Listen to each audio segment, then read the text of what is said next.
$94,000. That's not a house. That's not a car. That's not a retirement account. That's what it costs to raise a boy from diapers to manhood on a railroad pension and weekend odd jobs in Knoxville, Tennessee. Every canceled check. Every receipt. Every copay and school fee and pair of sneakers he outgrew in 3 months. $94,000. Documented, organized, and stored in a fireproof lockbox that I have never once opened in front of another living soul. Until last Saturday. Because last Saturday, the man who vanished 19 years ago walked back into my life and told me I was too old, too poor, and too broken down to raise the boy I already raised. And then my grandson looked me in the eye and whispered 7 words that changed everything. Welcome back.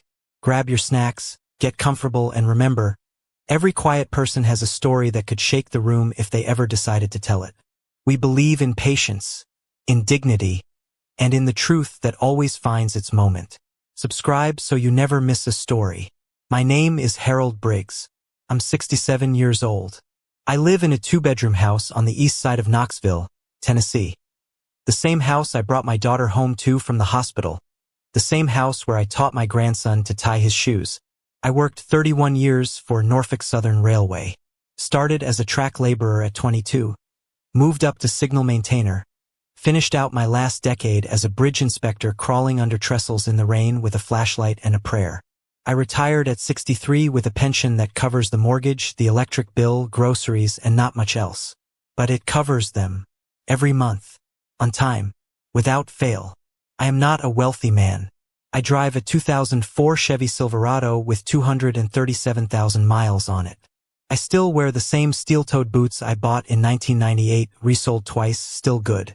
My idea of a nice dinner is a pot roast that simmers all Sunday while I watch the Vols game. I don't own a suit. I own one good flannel shirt that I save for church, for funerals, and for occasions when a man ought to look like he tried. Last Saturday, I wore that flannel shirt, but I need to go back. Back 19 years to the worst week of my life.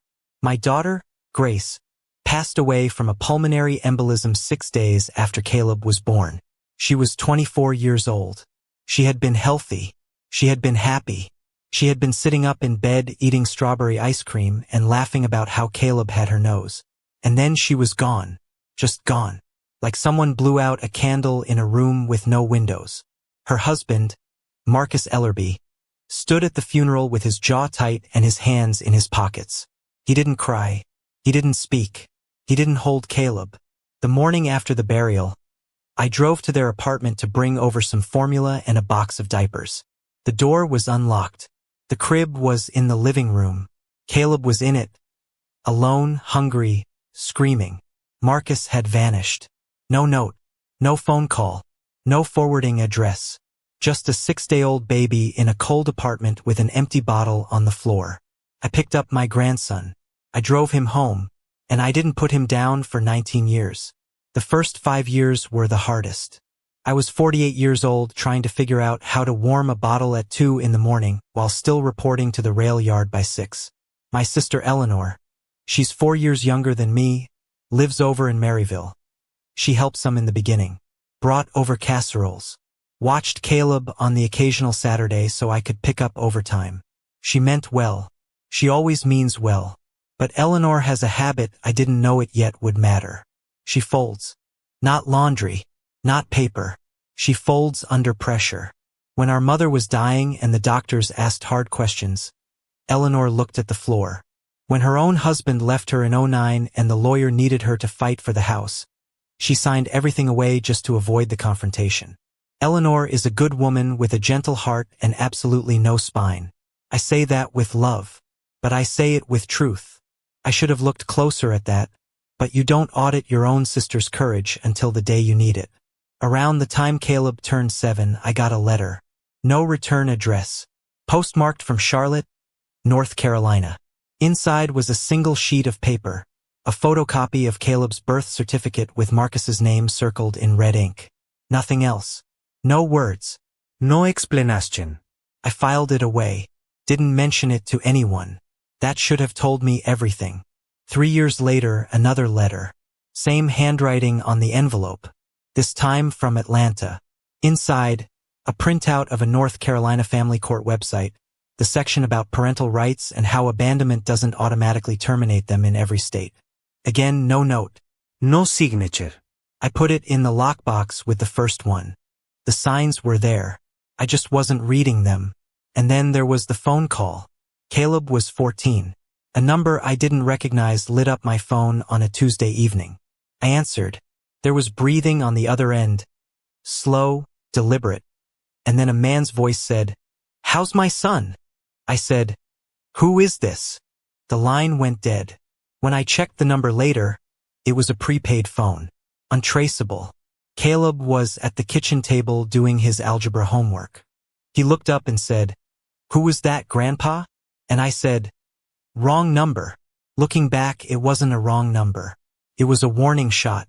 And I had 14 years of receipts, canceled checks, medical records, school enrollment forms, and court-filed guardianship papers that I had been collecting since the day I carried Caleb out of that apartment.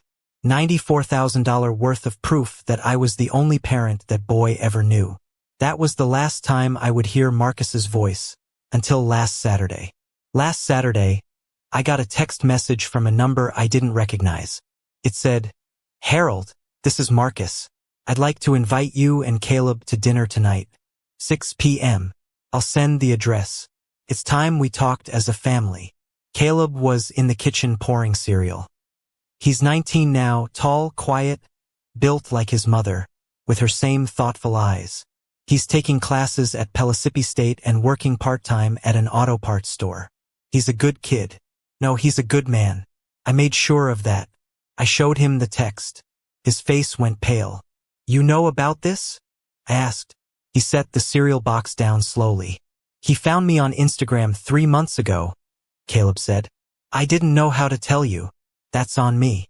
I should have been watching. But I don't know what Instagram is, and Caleb is 19, and a man can't monitor his grandson like a child forever." I told Caleb we'd go. Together. I put on my good flannel shirt. I laced up my steel-toed boots, the ones I bought in 1998. I drove 40 minutes on Route 129 to a neighborhood I'd never been to, pulled up to a house I never knew Marcus owned. A 2-story brick colonial with new landscaping, a 3-car garage, and a porch that probably cost more than my truck. We walked in. There were 30 strangers in that dining room. 30. Marcus's new wife's family. Her parents. Her sister and brother-in-law. Neighbors from the subdivision. Colleagues from whatever it is Marcus does now. Something in commercial real estate, apparently, because the house looked like it belonged in a magazine. These people had wine glasses and cloth napkins and a centerpiece made of white flowers I couldn't name. My sister Eleanor was there. 2 seats from me. She'd been invited separately. Marcus had called her the week before, she admitted later. She hadn't told me that either. Marcus stood at the head of the table. He'd filled out. Expensive watch. New teeth, I could tell because the ones I remembered were crooked. He smiled at the room and then he looked at me and the smile didn't change, but something behind his eyes did. "I want to thank everyone for being here tonight," he said. "This is about family, about doing what's right, and about giving Caleb the future he deserves." He paused. He looked at me. "I've spoken with an attorney, and I'm filing for legal guardianship of my son." The room was quiet. 30 people looking at me. "Harold," he said, and his voice was gentle the way a knife is gentle when it's sharp enough.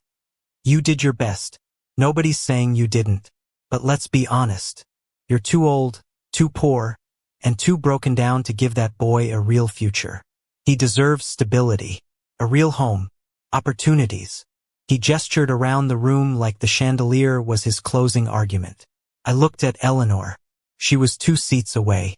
She folded her napkin in her lap and looked at her plate. She said nothing. I have not forgotten the sound of that silence. It was louder than anything Marcus said. It was my own sister choosing comfort over truth, choosing peace over loyalty, folding the way she always folds. And it cut deeper than Marcus's words because Marcus is a stranger who shares DNA with my grandson. Eleanor is my blood. She knows what I gave. She watched me give it. And she looked at her plate. I sat there. I didn't raise my voice. I didn't stand up. I didn't give those 30 strangers the satisfaction of watching an old man come apart. Marcus reached behind his chair and held up a manila envelope. Thick, official looking. You have 30 days, Harold, he said. 30 days to step aside quietly, or I use what's in this envelope to prove in court that you are unfit.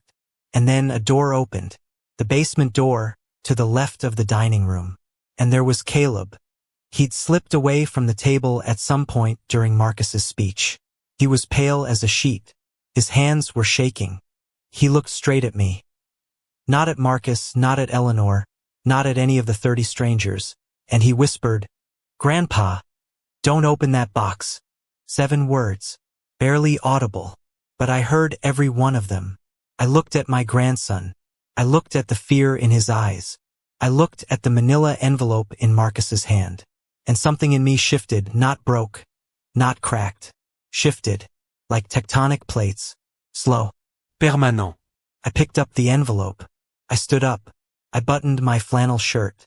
And I walked out of that house without saying a single word. I drove home with Marcus's manila envelope on the passenger seat and Caleb's warning ringing in my ears. Caleb hadn't come with me. He'd stayed at Marcus's house.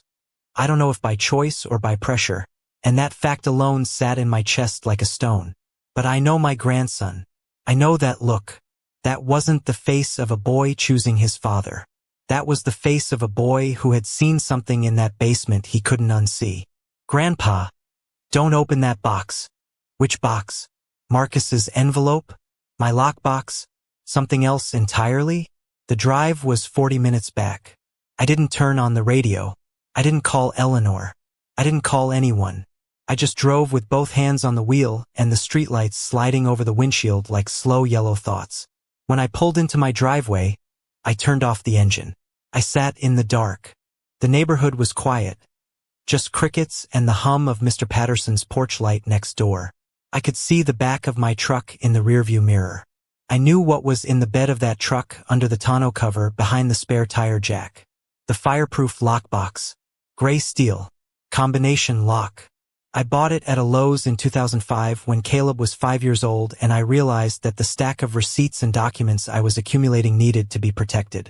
19 years of evidence. Every guardianship filing. Every canceled check. Every medical copay receipt. Every school enrollment form. Every little league registration. Every receipt from every pair of shoes. Every winter coat. Every backpack. $94,000. Documented to the penny. I had never once opened that box in front of another living soul. I sat in that truck for 45 minutes. I thought about Grace. I thought about the morning I found Caleb alone in that apartment. I thought about Marcus's new teeth and his chandelier and his 30 strangers. I thought about Eleanor folding her napkin. And then I thought about Caleb's face at that basement door. That boy saw something down there. Something that frightened him enough to risk saying those words in front of his father and 30 witnesses. I got out of the truck. I walked around to the bed. I pulled back the tonneau cover. I lifted the lockbox out and carried it inside. I set it on the kitchen table, the same table where Caleb had done his algebra homework, where I'd helped him with his college applications, where we'd eaten 10,000 meals together. I sat down. I put my hands on the lid. And for the first time in 19 years, I dialed the combination. If you've made it this far, do us one quick favor. Subscribe. A lot of people watch without ever doing it, but it costs you nothing and means everything to us. Thank you genuinely. The lock clicked. I lifted the lid. 19 years looked back at me. I didn't know it yet, but what I was about to do with the contents of this box would dismantle Marcus Ellerby's entire case before he ever set foot in a courtroom. The box was organized the way a railroad man organizes things, by year, by category, in labeled manila folders with dates written in my own handwriting. I am not an educated man by most people's standards. I don't have a degree. I don't use a computer except for email. But I am methodical. 31 years of inspecting railroad bridges teaches you that if you don't document it, it didn't happen. I started pulling folders. 2005, guardianship petition. Filed with Knox County Juvenile Court. Granted, uncontested, because Marcus was nowhere to be found. 2006 through 2010. medical records, Caleb's pediatrician visits, vaccinations, the broken arm from falling off the monkey bars in 2nd grade, the ear infection that kept him up 3 nights in a row while I held him on the couch, receipts, copie, prescriptions, 2011 through 2015, school records, enrollment forms listing me as guardian, parent-teacher conference sign-in sheets, my signature, every one, report cards, the letter from his 5th grade teacher saying Caleb was a bright, kind boy with exceptional character, little league registration forms, the uniform fees I paid, the cleats I bought every spring because his feet wouldn't stop growing, 2016 through 2020, the big years, high school enrollment, his glasses prescription, the used laptop I bought him for $340 so he could do his homework, the driving lessons, the insurance payments when he got his permit, the $1,200 repair bill when he backed my truck into a mailbox and I didn't yell. I just said, "We'll fix it." 2021 through 2024, college application fees, Pellissippi State tuition payments, the textbooks, the parking pass, the interview clothes I bought him at JCPenney, a button-down shirt and khakis and a tie he didn't know how to tie until I showed him. 19 years, $94,000. Every dollar accounted for, every receipt preserved. But that wasn't what stopped Marcus. That was just the foundation. Because underneath all the folders, at the very bottom of the lockbox in a sealed plastic bag were the 2 letters. The ones with no return address. The ones postmarked from Charlotte and Atlanta. And next to them, in a separate envelope, was a printout of the phone record from the night Marcus called and said, "How's my son?" The prepaid number, the date, the duration. And then there was the last item. A document I had obtained 5 years ago when I hired a lawyer for the first and only time in my life. A family attorney named Denise Calloway, whom I paid $1,800 over 6 months to do one thing. Research Marcus Ellerby's legal standing. Her findings were in a 3-page letter. Marcus had never filed for custody. Not once in 19 years. He had never paid a single dollar of child support. He had never contacted Knox County Courts, Tennessee Department of Children's Services, or any legal authority regarding his parental rights. He had, however, been married twice during those 19 years. The second marriage, to his current wife, had occurred in Georgia, where he had listed himself on the marriage certificate as having no dependents. No dependents. He had legally declared that Caleb did not exist. I laid all of it out on the kitchen table. And then I opened Marcus's manila envelope, the one he'd waved in front of 30 strangers, the one he'd used to threaten me. Inside were 3 things. A printed screenshot of a Facebook post where I'd made a joke about being too old to keep up with a teenager.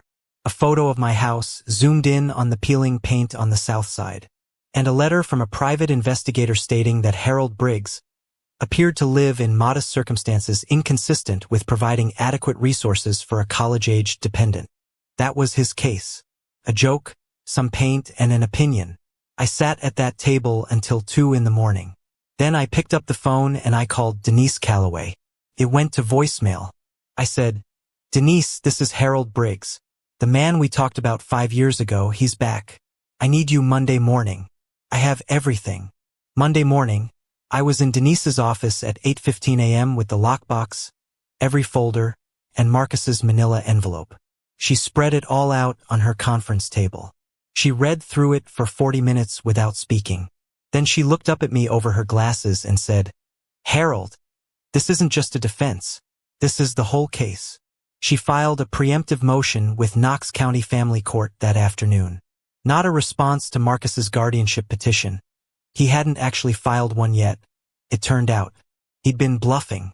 She filed for a formal recognition of my established guardianship, a declaration of abandonment against Marcus, and a request for a protective order based on Marcus's pattern of intermittent contact designed to destabilize Caleb's living situation. But here's what broke it open. Caleb called me Monday night. His voice was steady but quiet. "Grandpa," he said, "I need to tell you what I saw in the basement." Marcus's basement had been set up as an office. On the desk, Caleb had found a folder, not the manila envelope Marcus showed me at dinner. A different folder. Inside were documents showing that Marcus had taken out a life insurance policy on Caleb when he was a baby, before Grace died. The policy was still active. It had been maintained for 19 years. The beneficiary was Marcus Ellerby. The payout was $500,000. Marcus didn't want custody of Caleb. Marcus wanted legal standing enough to remain the beneficiary on that policy. The guardianship filing was theater. The dinner was theater. The 30 strangers were an audience he had assembled to pressure an old man into stepping aside without asking questions. "Grandpa, don't open that box." Caleb hadn't been talking about the lockbox. He'd been warning me not to open Marcus's envelope, not to engage, not to give Marcus any legal foothold. Because Caleb had seen the truth in that basement, and he was terrified of what his father might do if cornered. But Caleb didn't know what was in my box. And now, so did the court. Denise Calloway forwarded the life insurance information to the Knox County District Attorney's office. She also sent a copy to Tennessee's Department of Commerce and Insurance. What Marcus had done, maintaining a life insurance policy on a minor he had abandoned while declaring no dependence on legal documents, raised questions that went beyond family court. The documents spoke. Every receipt, every canceled check, every enrollment form and copay slip. 19 years of a grandfather's love, translated into paper, organized in a gray steel box. And Marcus's house of cards collapsed. If you've been listening for a while and want stories like this to keep coming, it really helps when you hit that like button and subscribe. 97% of people never do, but it's what keeps this whole thing running. So thank you for real. 2 months later, Marcus Ellerby's guardianship petition was never filed. When his attorney learned about the lockbox, the 19 years of documentation, the abandonment record, the no dependence declaration, and the life insurance discovery, he advised Marcus to withdraw quietly. Marcus didn't withdraw quietly. He hired a second attorney. That attorney reviewed the same evidence and gave the same advice. Marcus fired him too. By the time the Knox County Family Court held a hearing, a real one, not a dinner party, Marcus had burned through 2 attorneys and his bluff had been laid bare. The judge, a woman named Sandra Kincaid who had been on the bench for 22 years, reviewed my documentation in chambers. She told me afterward, not on the record, just in the hallway, "Mr. Briggs, in 2 decades, I have never seen a more complete record of parental commitment. Your grandson is lucky." I said, "I'm the lucky one, Your Honor." The court formally reaffirmed my guardianship. Marcus's parental rights were not terminated. That's a separate process, and Caleb, being 19, would have standing in that decision himself. But the court entered a finding of abandonment, which effectively barred Marcus from claiming custodial authority without a lengthy rehabilitation process that would require, among other things, supervised visitation, completion of parenting classes, and, most damaging to Marcus's interests, full financial disclosure. The life insurance matter was referred to the state. I don't know the full outcome of that investigation, and I won't speculate. What I know is that Marcus's name appeared in a Knox County Public Records filing related to insurance fraud 6 months after the hearing. His new wife's family, I'm told, was not pleased. The house on the hill, the 2-story brick colonial with the 3-car garage, went up for sale in October. Marcus and his wife relocated to Georgia. I don't know where exactly, and I don't care to. Eleanor called me the day after the hearing. She was crying. "Harold, I'm so sorry," she said. "I should have said something at that dinner. I should have stood up." I was quiet for a long time. Then I said, "Yes, you should have." She asked if I could forgive her. I told her I already had. But I also told her something I'd been holding for years. "Eleanor, you are my sister, and I love you. But the next time someone comes for my family, I need you to be my sister out loud. Not just in private. Not just in your heart. Out loud." She sent Caleb a card the following week. Inside, she wrote, "Your grandfather is the best man I know. I should have said that when it mattered." Caleb taped it to the refrigerator. Still there. As for Caleb, he finished his semester at Pellissippi State. He's transferring to UT Knoxville in the fall. He wants to study criminal justice. He told me one night over pot roast that watching me prepare for that hearing, Watching me open the lockbox and lay out 19 years of evidence on the kitchen table taught him more about justice than any class ever could. I told him justice isn't dramatic. It's not a speech or a courtroom scene. It's a receipt from 2009 for a pair of size 4 sneakers. It's a canceled check for $47.50 to the Knox County Little League. Just showing up. Every day. Whether anyone sees it or not. He nodded. He cleared his plate. He washed the dishes without being asked. That's my grandson. Last month, I replaced the peeling paint on the south side of the house. Caleb helped. We spent a whole Saturday on it, him on the ladder, me mixing the paint. The house looks better than it has in years. Not because Marcus shamed me into it. Because my grandson and I did it together, in the sun, with the radio on and nowhere else to be. I put the lockbox back in the truck afterward. It's lighter now. Denise Calloway has copies of everything. But I keep the original box. Force of habit. 31 years on the railroad taught me. Always keep the original. You know, if I could talk to Grace right now, if I could sit across from my daughter at that kitchen table one more time, I wouldn't tell her about the court hearing. I wouldn't tell her about Marcus's lies or Eleanor's silence or the 30 strangers who watched an old man get ambushed over dinner. I'd tell her about the sneakers. The little red sneakers I bought Caleb when he was 4. Size 8 toddler. He wanted the ones with the lights in the soles, you know, the kind, and they cost $11 more than the plain ones, and I almost said no because $11 was $11 back then. But I bought them, and he wore them every day for 5 months until the lights stopped working, and even then he wore them for another 2 months because he said they were still his favorites even without the lights. Grace, I kept the receipt. It's in the box. $34.99 plus tax. August 12, 2009. I kept it because I keep everything. But I also kept it because that was the day I understood what it means to be a parent. It's not the big moments. It's not the graduations or the court victories or the moments when the world finally sees what you've done. It's the 11 extra dollars. It's the sneakers with the lights. It's saying yes when no would have been easier, and showing up when disappearing would have been free. Marcus chose to disappear. That was free. Cost him nothing. For 19 years it cost him absolutely nothing. And then it cost him everything. I don't say that with pride. I don't say it with triumph. I say it as a fact, the same way I'd note a crack in a railroad bridge. Not with emotion, just with accuracy. Some things hold weight. Some things don't. You can inspect them, test them, document them. And eventually the truth bears out. Grace, your boy is good. He's kind. He's tall. He's got your nose just like you said he would. Sitting up in that hospital bed with your strawberry ice cream. He's studying criminal justice. He washes the dishes without being asked. He taped his aunt's apology card to the refrigerator because he believes in second chances, even when they come late. I did my best. It wasn't fancy. It wasn't a brick colonial with a chandelier. It was a 2-bedroom house with peeling paint and a pot roast and a grandfather who kept every receipt in a fireproof box. But it held. Grace, it held. There's a coffee mug on my kitchen table right now. It's the one Caleb made me in a ceramics class in 8th grade. Lopsided, with a handle that's slightly too small and the word Grandpa painted in uneven blue letters. The glaze is cracked. One side is chipped. I've used it every morning for 6 years. It holds. If you like this story, join our community by hitting that like button and subscribing for more real, raw, and family-centered stories.